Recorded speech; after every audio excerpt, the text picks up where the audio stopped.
Bonsoir chers internautes, nous vous souhaitons encore la bienvenue dans cette nouvelle édition de Ikemtore Live. Alors nous sommes aujourd'hui accompagnés du révérend Emmanuel Kemtore. Révérend, bonsoir. Bonsoir Eli. Ok, alors la thématique qui nous réunit ici cet après-midi est celle de comment préparer sa nouvelle année. Alors d'entrée de jeu, révérend, j'aimerais vous poser la question suivante. Un chrétien doit-il préparer de manière particulière son année? Merci pour l'opportunité. Bonsoir à tous nos amis followers et téléspectateurs, internautes. C'est une occasion toujours de clarifier à la lumière de la parole de Dieu ce que nous vivons au quotidien. Une nouvelle année, pour un chrétien, c'est quoi? D'abord, une nouvelle année s'inscrit dans le chrono, dans ce qu'on appelle temps, chronos en grec, parce qu'il y a des temps calculés qu'on peut dire nous sommes à la fin d'une année, au début d'une année. Qui est bénéficiaire du temps? Il convient de se poser d'abord la question, qui est bénéficiaire du temps? Le temps est fait pour qui? Et à quoi sert le temps avant d'arriver à comment préparer pour entrer dans une nouvelle année qui est une fourchette dans le temps? Alors, premièrement, il faut savoir que Dieu est créateur de tout, propriétaire de tout, mais Dieu n'a pas besoin du temps, parce que Dieu est intemporel, Dieu est hors du temps, il est éternel. Dieu n'a pas besoin de temps pour quoi que ce soit, ni pour faire ce qu'il veut faire, ni pour apprendre, ni pour... Le temps ne sert pas à Dieu. Le temps sert aux hommes et Dieu a créé les hommes dans le temps et il a créé le temps pour les hommes. Donc, ceci étant dit, il faut savoir que c'est l'homme qui est bénéficiaire du temps. Le temps chronos, qui est la calculation, l'évaluation, les valeurs qu'on donne à chaque temps, c'est au bénéfice de l'homme, tout simplement.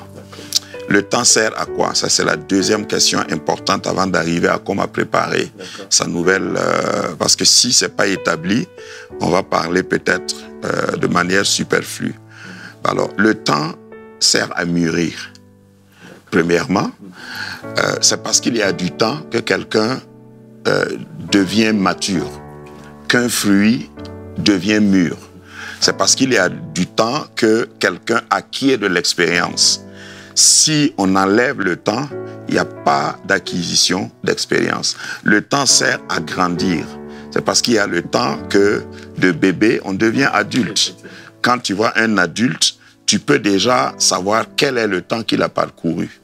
Et si on enlève le temps, le bébé sera toujours bébé. C'est curieux, mais c'est comme ça. Mathématiquement, il faut voir. S'il n'y a pas de temps, une plaie ne guérit pas. Aucune évolution. Ouais, il n'y a pas d'évolution. Si il n'y avait pas le temps, quelqu'un qui est en deuil sera toujours en deuil.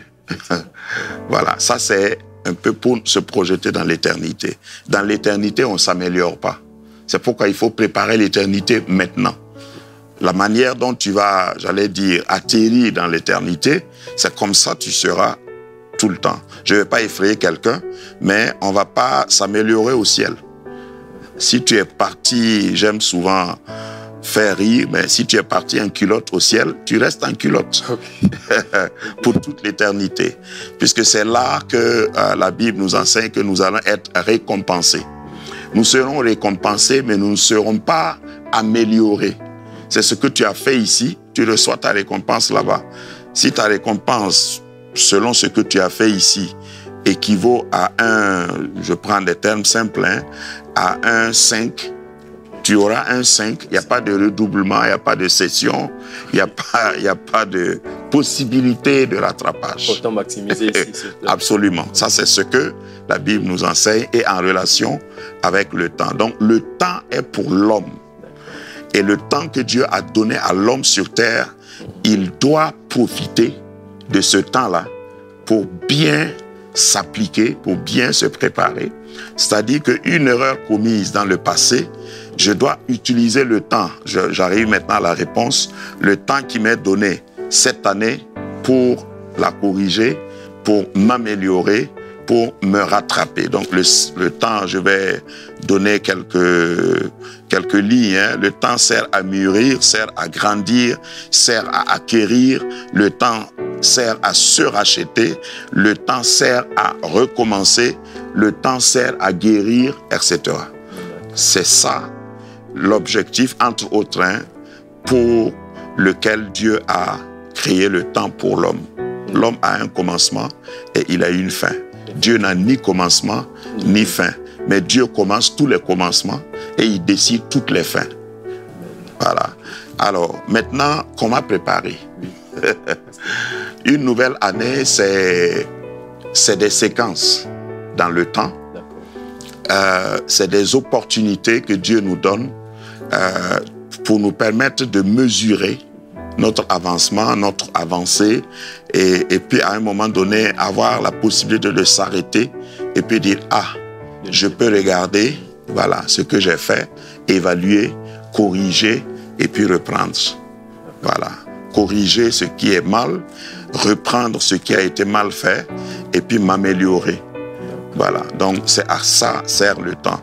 Et maintenant, je peux donner des passages bibliques. Après, vous pourrez poser les questions qui suivent. Le psaume 90, 12 nous dit par le psalmiste, le roi David, « Enseigne-nous à bien compter nos jours afin d'appliquer notre cœur à la sagesse. » Alors, ça renferme tout un enseignement.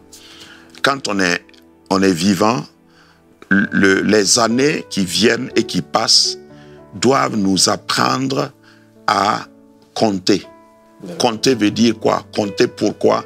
Compter en vue de quoi? Je compte parce que j'accumule. J'accumule du temps.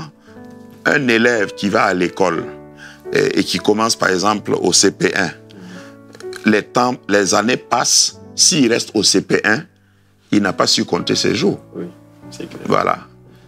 Si à 52 ans, vous êtes toujours au CP1, alors que vous avez commencé quand vous aviez 7 ans ou 4 ans, c'est pas normal. On n'a pas bien compté ses jours. Voilà. Et personne ne te donnera raison, quel que soit ce que, si tu es toujours redoublant, tu n'as pas bien compté tes jours. Donc Dieu doit, le psalmiste nous dit que nous devons demander à Dieu de nous enseigner à bien compter nos jours. Autrement, à bien vivre. En d'autres termes, à bien valoriser chaque année. Donc au début de l'année, ça c'est une prière à faire. Voilà. Parce que les années se suivent, mais elles ne se ressemblent pas. Effectivement. Il y en a qui pensent que les années se ressemblent. On a toujours 7 jours dans la semaine. On a toujours 60 minutes dans l'heure. On a etc. Mais elles ne se ressemblent pas. Parce que j'ai fêté mon anniversaire l'année passée. Je ne peux pas fêter même anniversaire cette année. Donc les années ne ressemblent pas. Donc je dois compter, bien compter mes jours. Si tu as eu 20 ans l'année passée, tu ne peux plus avoir 20 ans cette année, même si tu pries. C'est trop petit. Voilà, donc comment il faut préparer son année. Je peux ajouter un autre passage tiré de l'exemple de Jacob. Dans Genèse chapitre 28 au verset 20, Jacob était en voyage, c'est-à-dire qu'il était comme à un début d'une session ou d'une étape de sa vie. Et il est arrivé à un endroit et le Seigneur lui a apparu et il a fait une prière. Il dit, Genèse 28, 20, Jacob fit un vœu en disant, « Si Dieu est avec moi et me garde pendant ce voyage que je fais, s'il me donne du pain à manger, des habits pour me vêtir, si je retourne en paix à la maison de mon Père, alors l'Éternel sera mon Dieu. » Ça, c'est une autre forme de prière pour préparer une année. Vous êtes au seuil d'un nouvel an. C'est comme un voyage. Et il faut s'engager devant Dieu pour dire, Seigneur, si tu m'aides, si tu m'aides à accomplir tous les projets, à réaliser tous les projets que j'ai en tête, si tu me donnes le succès, je vais mieux te servir, par exemple. Voilà, donc on a plein d'exemples et c'est ces deux passages que je vais citer, entre autres. D'accord. Merci beaucoup, révérend, pour ces lumières que vous nous apportez. Alors, au regard de tout ce qui précède et tout ce qui a été dit, j'aimerais ajouter la question suivante, qui est de savoir quelles sont principalement les erreurs à ne pas commettre pour engager une année avec succès. Erreur à ne pas commettre, bon, je crois qu'il faut, pour ne pas commettre des erreurs, il faut connaître les règles. Bien sûr. Voilà, donc les règles de vie tout court, ne pas gaspiller son temps, parce qu'on parle du temps d'abord. Oui. La première ressource à ne pas gaspiller, c'est le temps. Il y a des gens qui ont des expressions qu'ils emploient, je crois qu'ils ne réfléchissent pas beaucoup. Bon, je suis là pour tuer le temps. Bon, tu ne peux pas donner naissance au temps, donc il ne faut pas le tuer. Alors, si tu tues le temps, c'est dommage pour toi. Ça, c'est une erreur grave à ne pas commettre. On ne tue pas le temps, on le rachète plutôt. Parce qu'à tout moment, on doit racheter le temps. On doit lutter pour ne pas tuer le temps, perdre le temps, laisser le temps nous échapper.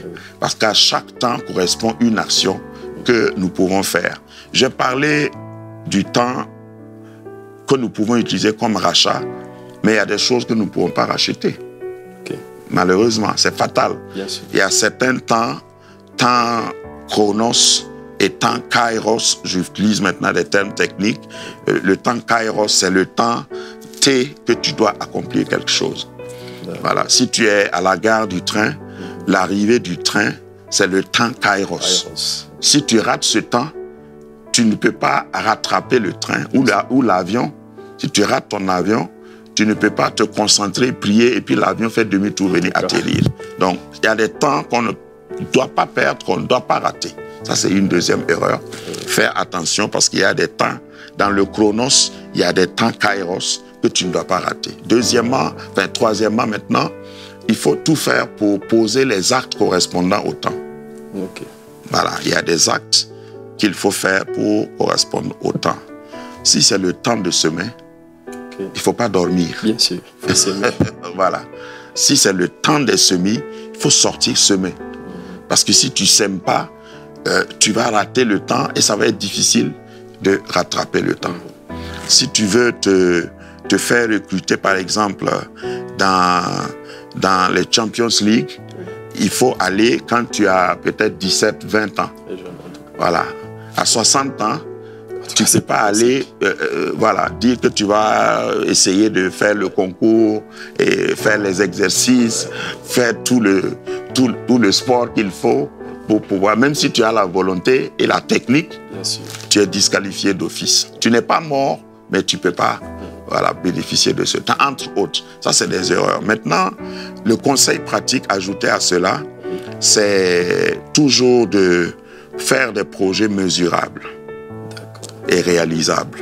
Parce qu'il y en a qui, par gourmandise ou par une trop forte ambition, disent cette année, je vais acheter un jet privé.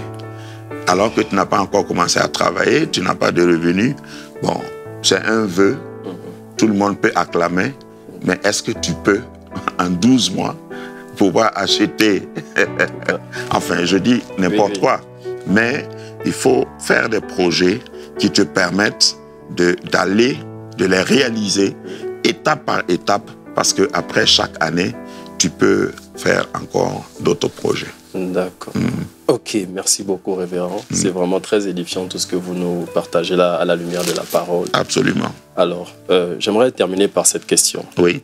Qui est, que vous avez déjà répondu d'ailleurs, la première, une fois que vous avez pris la parole, qui est de savoir quels sont les objectifs à se fixer et aussi comment évaluer son année au cours de l'année.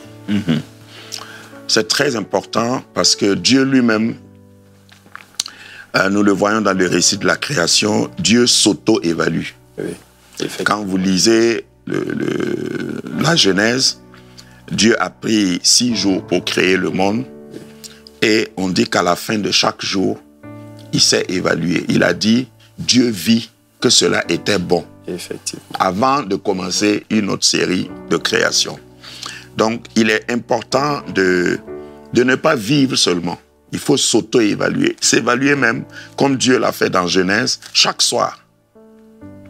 Ça te permet de ne pas perdurer dans l'erreur. Ça te permet de ne pas approfondir ton erreur. Et puis, le lendemain ne nous appartient pas. Ce qui est pour nous, c'est aujourd'hui. Donc aujourd'hui, appliquons-nous à bien faire et à la fin de la soirée, si Dieu nous a gardés toujours en vie, avant de passer à une autre journée, que nous puissions évaluer et puis, par rapport aux objectifs que nous nous étions fixés, est-ce que nous avons atteint? Qu'est-ce qu'il reste à faire? Qu'est-ce qu'il faut corriger avant de commencer voilà, une autre journée?